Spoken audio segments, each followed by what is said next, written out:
Hey, want to make your Samsung keyboard look way cooler, just like this? Stick around, because in this video, I'll show you 3 different ways to change your keyboard theme on a Samsung phone. And wait till you see the third one. That's the one I'm using.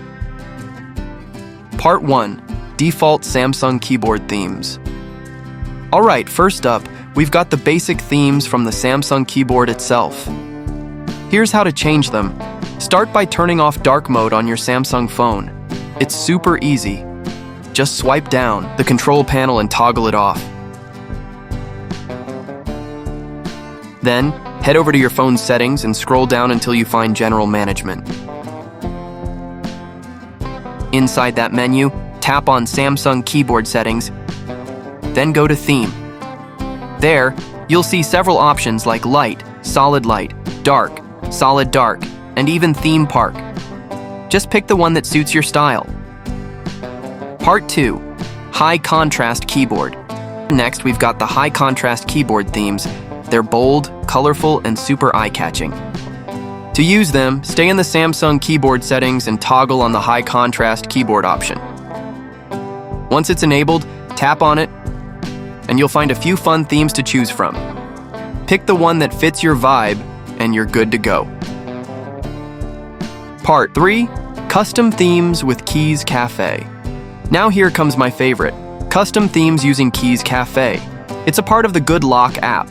I've already made a tutorial on how to install that, so check it out if you haven't. First, make sure you've got Keys Cafe and Theme Park installed from the Good Lock app. Then open Keys Cafe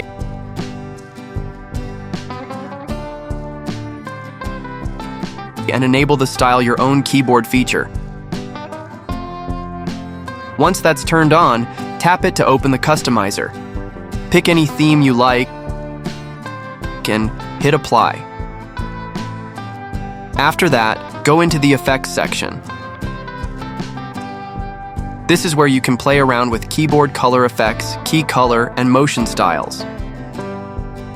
You can even go into sound and select a keyboard typing sound that feels right for you. It's super fun and totally transforms your typing experience. So, out of all 3, which one do you think is the coolest? Drop a comment below and let me know. And if you found this helpful, don't forget to hit that like button and subscribe for more tips like this. Thanks for watching, and I'll see you in the next one.